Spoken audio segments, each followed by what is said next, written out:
I am anointed to impact millions for the kingdom.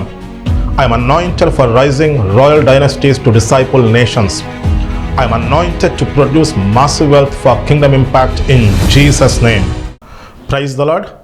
దేవునితో సమస్తము సాధ్యమే. ఈరోజు మనం గివ్ మీ దిస్ మౌంటైన్, ఈ కొండ ప్రదేశాన్ని నాకు ఇవ్వు అనే అంశాన్ని ధ్యానించుకుందాం. విశ్వాసంతో వీక్షించండి, ఖచ్చితంగా మీరు గొప్ప కార్యాలు పొందుకుంటారు. మహాపరిశుద్ధుడా, సర్వశక్తి కలిగిన దేవా, ఈ కార్యక్రమాన్ని లక్షల మందికి ఆశీర్వాదకరంగా, వారు బంధకాల నుంచి విడుదల పొంది మీ చిత్తాన్ని నెరవేర్చి ఉన్నతమైన స్థానంలో ఉండేలా దీవించమని నజరేయుడైన యేసు నామములో అడిగి వేడుకుంటున్నాం తండ్రి, ఆమెన్. మొదటగా దేవుడు ఎలా పనిచేస్తాడో మీకు చెప్తాను, వినండి. గిద్యోను గురించి మీకు తెలిసే ఉంటుంది. గిద్యోను మిద్యానీయులకు భయపడి ఎక్కడో దాక్కుని గోధుమలు దుళ్ళగొట్టుకుంటూ ఉంటారు. ఆయన ఒక నార్మల్ పర్సన్ అన్నమాట. ఆయన గురించి బైబిల్లో ఏముందంటే తనే చెప్తాడు, నా కుటుంబము మనుష్య గోత్రములో ఎన్నిక లేనిదే, నా పితరుల కుటుంబంలో నేను కనిష్ఠుడినై ఉన్నాను అని చెప్పి దేవునితో చెప్తాడు. ఒక నార్మల్ పర్సన్ ఎక్కడో భయపడి, మిద్యానీయులకు భయపడి గోధుమలు దుళ్ళగొట్టుకుంటే దేవుడు ఏం చెప్తాడు తెలుసా? పరాక్రమము గల బలాఢ్యుడా, యెహోవా నీకు తోడై ఉన్నాడు అని చెప్పి దేవుడు గిద్యోనుతో మాట్లాడతాడు. ఒక్కసారిగా గిద్యోను ఉలిక్కిపడి ఉంటాడు. తర్వాత ఏమంటారు తెలుసా? దేవుడు 14వ వచనంలో ఉంటుంది, అంతటా యెహోవా అతను తట్టు తిరిగి బలము తెచ్చుకుని వెళ్ళి మిద్యానీయుల చేతుల నుండి ఇజ్రాయేలును రక్షించుము, నిన్ను పంపిన వాడను నేనే.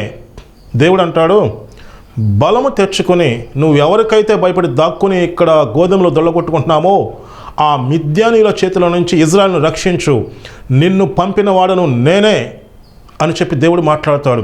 దానికి గిద్యోను ఇచ్చిన ఆన్సర్ మనం ఆల్రెడీ చదివాము. తను ఏమంటాడంటే, నా కుటుంబము మనుష్య గోత్రములో ఎన్నిక లేనిదే, నా పితరుల కుటుంబంలో నేను కనిష్ఠునై ఉన్నానని దేవునితో అంటాడు. అప్పుడు దేవుడిచ్చిన సమాధానం చూడండి, ఆయననేమి, నేను చెప్పాను, నేను నిన్ను పంపిస్తున్నాను, నువ్వు వెళ్ళి మిద్యానీయుల చేతుల నుంచి ఇజ్రాయెల్ని విడిపించు. గిద్యోను జీవితం మారిపోతుంది. గిద్యోను మిద్యానీయుల చేతుల నుంచి ఇజ్రాయెల్ని విడిపించాడు. ఇప్పుడు చూడండి, నేను ఒక ఎగ్జాంపుల్ చెప్తాను. నేను ఎక్కడో ఒక పల్లెటూరులో మారుమూల ప్రాంతంలో చిన్నగా పరిచర్య చేస్తున్నాను. పరిచర్య చేస్తూ దేవుని యొద్ద నేర్చుకుంటూ ప్రార్థన చేస్తూ దేవుని పనికి ఇస్తూ ఇలా ఉంటున్న టైంలో దేవుడు ఏమన్నాడో తెలుసా?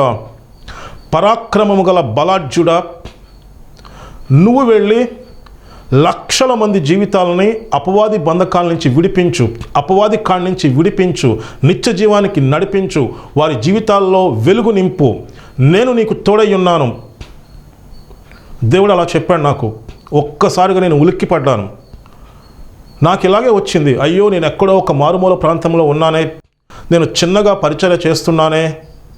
దేవుడు అంటున్నాడు, ఆయననేమి, నేను నిన్ను పంపించాను, నువ్వు వెళ్ళి లక్షల మంది జీవితాల్లో వెలుగు నింపు, వారిని అపవాది బంధకాల నుంచి విడిపించు, అపవాది కాడి నుంచి వారిని విడిపించు, వాళ్ళని నిత్య జీవానికి నడిపించు, నిన్ను పంపిన వాడను నేనే. ఒక్కసారిగా నా జీవితం మారిపోయింది, నా ఆలోచనలు మారిపోయినాయి, నా పరిస్థితులు మారిపోయినాయి. ఈరోజు నేను శక్తివంతంగా పరిచర్య చేస్తున్నాను. దేవుడు అలా మన జీవితంలో పనిచేస్తాడు. మనం దేవుని మాట విన్నప్పుడు, మనం యథార్థంగా ఉన్నప్పుడు, మనం ప్రార్థన చేస్తూ దేవునిలో ఎదుగుతూ నేర్చుకుంటూ దేవుని పనికి ఇస్తున్నప్పుడు దేవుడు చూస్తూ ఉంటాడు. తన ఎడల యథార్థ హృదయం గల వారిని బలపరచుటకై యెహోవా కనుదృష్టి లోకమందంతటా సంచారము చేయుచున్నది. ఎక్కడో మారుమూల ఉన్న నేను, చిన్నగా పరిచర్య చేస్తున్న నేను, ఒక్కసారిగా నా పరిస్థితి ఎలా మారింది? దేవుడు చెప్పాడు, నేను నీకు తోడై ఉన్నాను, నేను నిన్ను పంపిస్తున్నాను. నువ్వు మారుమూల అయితే ఏంటి, చిన్నగా పరిచర్య చేస్తే ఏంటి, నువ్వు వెళ్ళి లక్షల మంది జీవితాల్లో వెలుగు నింపు, అపవాది బంధకాల నుంచి వాళ్ళని విడిపించు, వారు ఉన్నత స్థానంలో వచ్చేలా చేయి, వాళ్ళు దేవుని చిత్తాన్ని నెరవేర్చేలా నిత్య జీవాన్ని పొందుకునేలా నువ్వు చేయి. నేను నిన్ను పంపిస్తున్నాను. మొత్తం మారిపోద్ది పరిస్థితి. నీ ఆలోచనలు మారిపోతాయి, నీ తలంపులు మారిపోతాయి. దేవుని కోసం గొప్ప కార్యాలు చేస్తావు.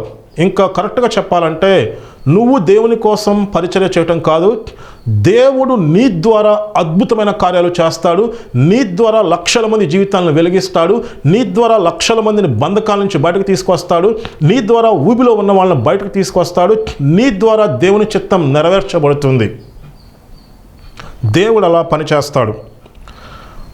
సరే, ఈరోజు యెహోషువ 1వ అధ్యాయం 1-3 వచనాలు ఒకసారి చదువుతాం చూడండి.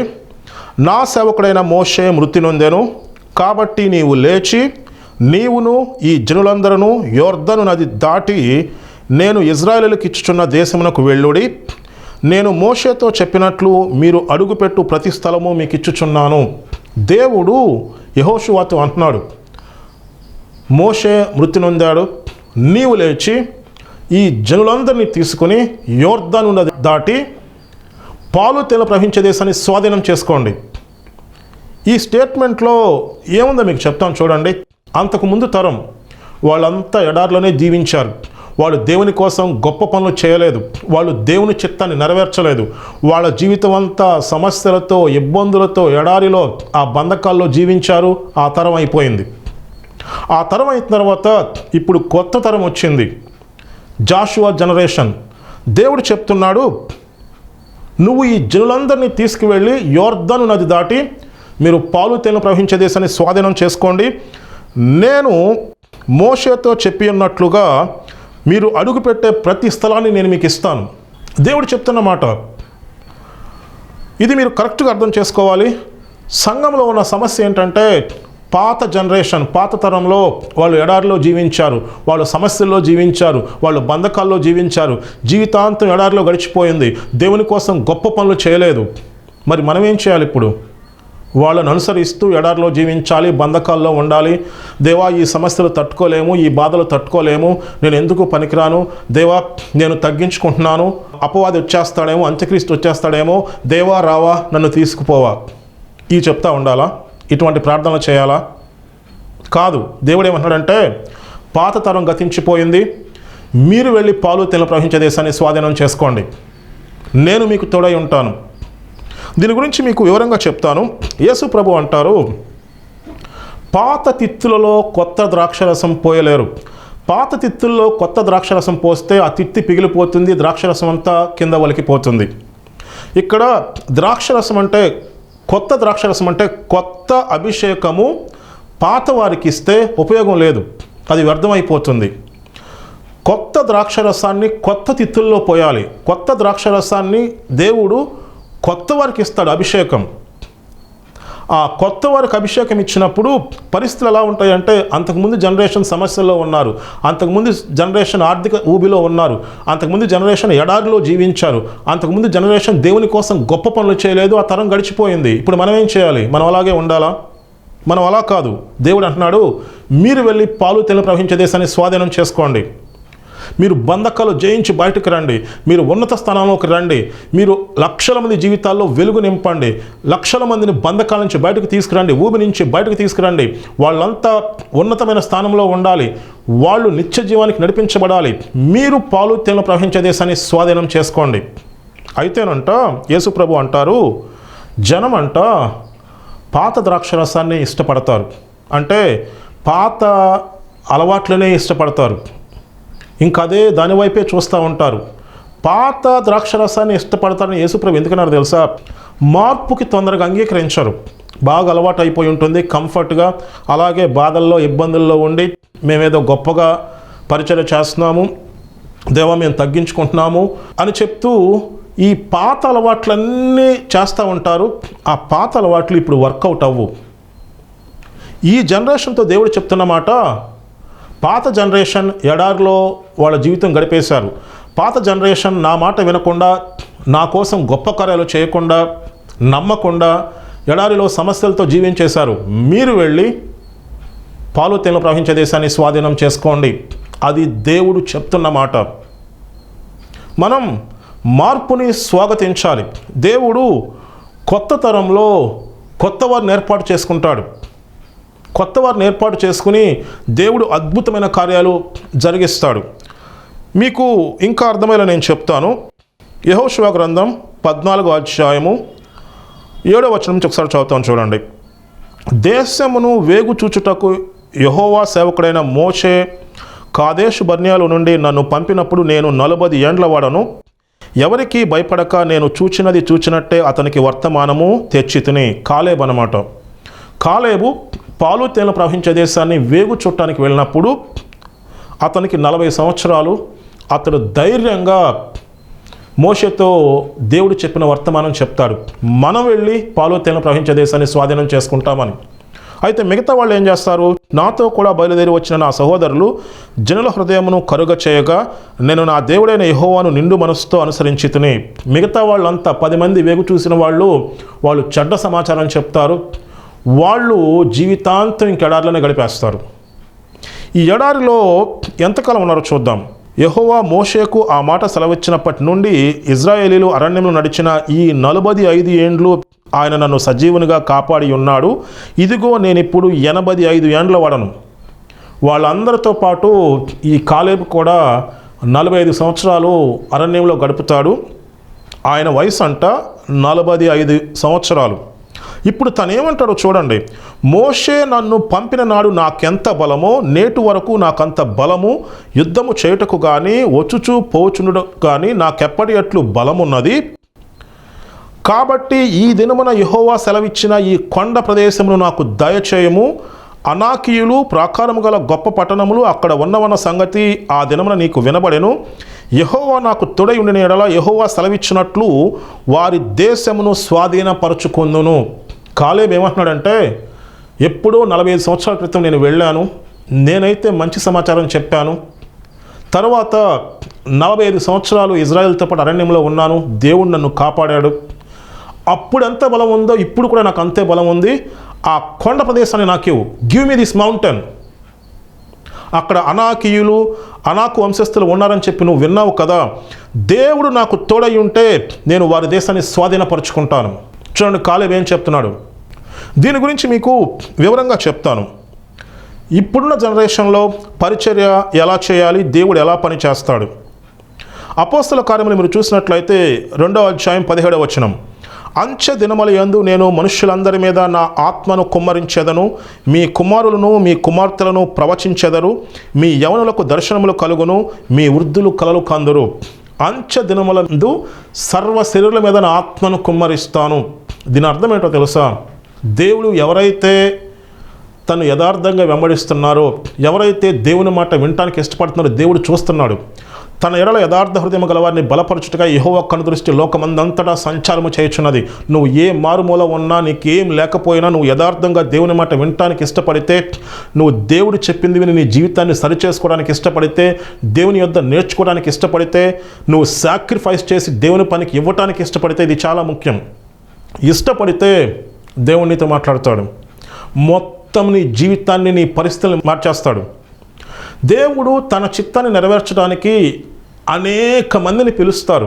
అయితే చాలామంది ఇలా దేవుని మాట విని వాళ్ళ జీవితాన్ని మార్చుకోవడానికి, దేవుని యొద్ద నేర్చుకోవడానికి, దానికి తగ్గట్టుగా ప్రార్థన చేయటానికి, దేవుని పనికి ఇవ్వటానికి ఇష్టపడరు. అందుకనే బైబిల్లో ఏముందంటే, పిలువబడిన వారు అనేకులు, ఏర్పరచబడిన వారు కొందరే. భూమి మీద గొప్పగా దేవుని చిత్తం నెరవేర్చబడాలి. భూమి మీద దేవుని చిత్తం నెరవేర్చబడాలంటే దేవుడు మనుషులను ఏర్పాటు చేసుకుంటాడు. దేవుడు వెతుకుతూ ఉన్నాడు, ఎప్పుడు కూడా వెతుకుతూ ఉన్నాడు. దేవుడు అనేక మందిని పిలుస్తారు. పిలిచినప్పుడు ట్రైనింగ్ ఉంటుంది. చాలామంది ఏంటంటే దేవుని పనికి ఇవ్వటానికి వెనకంజ వేస్తారు. దేవుని పనికి ఇవ్వరు, దానికి తగ్గట్టుగా నేర్చుకోరు. దేవుని మాట విని వారి జీవితాన్ని సరిచేసుకోరు. వాళ్ళంతా డ్రాప్ అయిపోతారు. దేవుడు వాళ్ళని డ్రాప్ చేస్తాడు. పిలువబడిన వారు అనేకులు, ఏర్పరచబడిన వారు కొందరు. నువ్వు దేవుని ఏర్పాట్లో ఉంటే దేవుడు ఏం చేస్తాడో తెలుసా? గిద్యోనుతో దేవుడు ఎలా మాట్లాడాడో నీతో అలా మాట్లాడతాడు. ఎక్కడో మిద్యానీయులకు భయపడి ఒక మామూలు వ్యక్తి గోధుమలు దొల్లగొట్టుకుంటుంటే దేవుడు ఏమన్నాడంటే, పరాక్రమము గల బలాఢ్యుడా, నేను నీకు తోడై ఉన్నాను. తర్వాత ఏమంటాడంటే, నువ్వు ఎవరికి భయపడుతున్నావో, మిద్యానీయులకు కదా, నువ్వు వెళ్ళి మిద్యానీయుల చేతుల నుండి ఇజ్రాయెల్ని రక్షించు, నేను నిన్ను పంపి ఉన్నాను. గిద్యోను అంటాడు, అయ్యో నా గోత్రము చిన్న గోత్రము, అందుట్లో నా కుటుంబము కనిష్టమైంది, నేను ఒక సామాన్యమైన వ్యక్తినంటే ఆయననేమి, నేను నిన్ను పంపిస్తున్నాను. దేవుడు అలాగే మాట్లాడతాడు. దేవుడు నాతో అలాగే మాట్లాడాడు. నేను మారుమూల పల్లెటూరులో ఒక చిన్న చర్చ్ నడిపిస్తున్నాను, మామూలుగా ఉంది. అయితే నేను దేవుని మాట వినటానికి ఇష్టపడ్డాను, దేవుని మాట విని సరి చేసుకోవడానికి ఇష్టపడ్డాను, దేవుని వద్ద నేర్చుకుంటున్నాను, దేవుని పనికి ఇవ్వటానికి ఇష్టపడ్డాను. దేవుణ్ణి మనం నమ్మాలి కదా. దేవుడు నా కోసం ప్రాణం పెట్టాడు, నేను దేవుని పనికి ఆర్థికంగా ఇవ్వలేనా? నేను మొదటి 10 సంవత్సరాల పరిచర్యలో పెద్దగా దేవుని పనికి ఇవ్వలేదు. నేను నేర్చుకుంటున్నాను, దేవుని మాట వింటున్నాను, ఎక్కువగా ప్రార్థన చేస్తున్నాను, శక్తివంతంగా పరిచర్య చేయాలని ఆశ ఉంది. తర్వాత నేను దేవుని పనికి ఎక్కువగా ఇవ్వటం మొదలెట్టాను. నేను దేవుణ్ణి నమ్మాలి అని చెప్పి నిర్ణయించుకున్నాను. ముందు నేను నమ్మాలి కదా, కొంచెంలో నమ్మకంగా ఉండాలి కదా. నేను మిగతా పనులు పక్కన పెట్టేసి, ఆడంబరాలు పక్కన పెట్టేసి, అర్థం పర్థం లేని వస్తువులు కొనేసి ఈఎంఐలు కట్టే పరిస్థితులు పక్కన పెట్టేసి, పెద్ద పెద్ద ఫంక్షన్లు చేసి డబ్బులు అవజేసే ఆ పరిస్థితులన్నీ పక్కన పెట్టేసి జాగ్రత్తగా ఉండి దేవుని పనికి ఇవ్వటం మొదలెట్టాను. అప్పుడు ఏమైందో తెలుసా? దేవుడు నన్ను ఏర్పాటు చేసుకున్నాడు. ఏర్పాటు చేసుకుంటే మొత్తం నీ జీవితం, నీ పరిస్థితి మారిపోతుంది. దేవుడు అన్నాడు, పరాక్రమము గల బలాఢ్యుడా, నేను నీకు తోడై ఉన్నాను. నువ్వు వెళ్ళి లక్షల మందిని బంధకాల నుంచి విడిపించు, వారి జీవితాల్లో వెలుగు నింపు, వారు ఉన్నత స్థానంలో వచ్చేలా నువ్వు చేయి. అయ్యో, నేను ఒక చిన్న సంఘాన్ని నడిపిస్తున్నాను, ఎవరు నా మాట వింటారు, నేను ఎక్కడో పల్లెటూరులో ఉన్నానంటే ఆయననేమి, నేను నిన్ను పంపిస్తున్నాను, నేను నీకు నేర్పిస్తాను. నేను దేవుని మాట విన్నాను, దేవుని పనికి ఇస్తున్నాను, నేర్చుకుంటున్నాను. నాది పొరపాటు అయితే దేవా నాది పొరపాటు అని చెప్పి నేను దేవుని అడుగుతాను, సంఘంలో నేను అడిగేస్తాను. అలా నేర్చుకుంటూ దేవుని మాట వినటానికి ఇష్టపడినప్పుడు మొత్తం నా ఆలోచన, నా జీవితం పరిస్థితులను దేవుడు మార్చేశాడు. అలా దేవుడు పనిచేస్తాడు. అలా పనిచేసి నువ్వు దేవుని మాట వింటే నువ్వు మారుమూల ఉన్న మొత్తం నీ చరిత్రని దేవుడు మార్చేస్తాడు. ఇక్కడ వినండి, నువ్వు దేవుని పని చేయటం కాదు, దేవుడు నీ ద్వారా అద్భుతమైన కార్యాలు చేపిస్తాడు. దేవుడు నీ ద్వారా బంధకాల నుంచి జనాలను విడిపిస్తాడు. నీ ద్వారా జనాల జీవితంలో వెలుగు నింపుతాడు. ఇక్కడ ప్రపంచాన్ని ప్రభావితం చేసే కొన్ని అంశాలు ఉన్నాయి. అవేంటో మీకు చెప్తాను చూడండి. రిలీజియన్, మతం అనేది ప్రపంచాన్ని ప్రభావితం చేస్తుంది. బిజినెస్, ఈ బిజినెస్ పీపుల్, రిచ్ పీపుల్ అన్నమాట, వీళ్ళు ప్రపంచాన్ని ప్రభావితం చేస్తూ ఉంటారు. ఎడ్యుకేషన్, ఈ ఎడ్యుకేషన్ వ్యవస్థ, చదువు అనేది ప్రపంచాన్ని, నెక్స్ట్ జనరేషన్ని ప్రభావితం చేస్తుంది. ఆర్ట్స్ అండ్ ఎంటర్టైన్మెంట్, ఈ మూవీసు, గేమ్స్, ఈ ఎంటర్టైన్మెంట్, వీళ్ళంతా ప్రపంచాన్ని విపరీతంగా ప్రభావితం చేస్తున్నారు. Media, print media, social media, electronic media ప్రపంచాన్ని విపరీతంగా ప్రభావితం చేస్తుంది. గవర్నమెంట్ పాలిటిక్స్, వాళ్ళు ప్రపంచాన్ని ప్రభావితం చేస్తున్నారు. అయితే లోకంలో కొంతమంది తమ స్వార్థం కోసం ప్రజల జీవితాల్ని నాశనం అయిపోయినా పర్లేదని చెప్పి తప్పుడు మార్గంలో నడిపిస్తున్నారు. సంఘం ఏం చేస్తుందంటే, పాత జనరేషన్ లాగా ఎడారిలో ఉండి, సమస్యల్లో ఉండి, ఇబ్బందుల్లో ఉండి, జీవితాంతం ఎడారిలో గడిపేస్తూ, దేవా నేను ఎందుకు పనికిరాని వాడిని, దేవా ఈ సమస్యలు, ఇబ్బందులు మేము తట్టుకోలేం, అంత్యక్రీస్తు వచ్చేస్తున్నాడు, దేవా రావా, మమ్మల్ని పరలోకం తీసుకెళ్ళిపోవా, ఈ చెప్తున్నారు. అది పాత జనరేషన్. నువ్వు ఇప్పుడు ఏం చెప్పాలో తెలుసా? గివ్ మీ దిస్ మౌంటైన్, ఈ కొండ ప్రదేశాన్ని నాకు ఇవ్వు. ఎలా జరుగుతుంది ఇది? మీకు చెప్పాను. పరిచర్య శక్తివంతంగా జరగాలంటే దానికి తగ్గట్టు ప్రార్థన చేయాలి, దానికి తగ్గట్టు దేవుని కాడి ఎత్తుకుని దేవుని యొద్ద నేర్చుకోవాలి, దానికి తగ్గట్టు దేవుని పనికి ఇవ్వాలి, దానికి తగ్గట్టు సాక్రిఫైస్ చేయాలి. ఇది చాలా అవసరం. దైవజనులు దేవుని పనికి సాక్రిఫైస్ చేసి ఇవ్వాలి. చాలామంది దైవజనులు దేవుని పనికి ఇవ్వకుండా ఎవరన్నా పెద్ద పరిచర్య చేస్తుంటే వాళ్ళని విమర్శిస్తూ ఉంటారు. మీరు దేవుణ్ణి ఏమనుకుంటున్నారు? మీరు ఆయన రాజుల్ని ఏర్పాటు చేస్తారు, నియమిస్తారు, రాజుల్ని తొలగిస్తారు. ఒక వ్యక్తిని, పెంట కుప్ప మీద ఉన్న ఒక వ్యక్తిని ఉన్నత స్థానంలో దేవుడు ఉంచలేడా? దేవుడు ఏం చేయలేడు అనుకుంటున్నారా? దేవునికి శక్తి లేదనుకుంటున్నారా? ఒకసారి మోషే అంటారు, దాదాపు 30 లక్షల మంది అరణ్యంలో వస్తూ ఉంటారు, వాళ్ళ మాంసం కావాలంటారు, సణుగుతూ ఉంటారు. మోషే వెళ్ళి దేవుణ్ణి అడుగుతారు, దేవా వీళ్ళకి మాంసం కావాలంటా అని. దేవుడు ఏమంటాడు తెలుసా? ఇచ్చేద్దాం. 1 రోజు కాదు, 2 రోజులు కాదు, 10 రోజులు కాదు, 20 రోజులు కాదు, 30 రోజులు వాళ్ళకి మాంసం ఇచ్చేద్దాం, ఎగిటి పుట్టేలా ఇచ్చేద్దాం అంటాడు. మోషేకు ఒక డౌట్ వస్తుంది, అమ్మో సముద్రపు చేపలన్నీ పట్టించేసిన వీళ్ళకి సరిపోతుందా అని మోషే అంటాడు. అప్పుడు దేవుడు వెంటనే రియాక్ట్ అవుతాడు, యెహోవా బాహుబలమేమైనా తక్కువ అయినా. ఏమనుకుంటున్నారు దేవుని గురించి? మీరు ఎంత శక్తిగలైన దేవుణ్ణి కలిగి ఉన్నారో తెలుసా? సమస్త సృష్టిని దేవుణ్ణి నడిపిస్తున్నాడు కదా. దేవుని ప్రజలు దేవుని మాట వింటలా. దేవుని ప్రజలు నువ్వు దానికి తగ్గట్టుగా ప్రార్థన చేయాలి. దానికి ఒక ప్రాసెస్ ఉంది. దానికి తగ్గట్టుగా ప్రార్థన చేయాలి. నువ్వు దేవుని మాట విని నీ జీవితాన్ని సరి చేసుకోవాలి. నువ్వు అపవాది మాయలో జీవించకూడదు.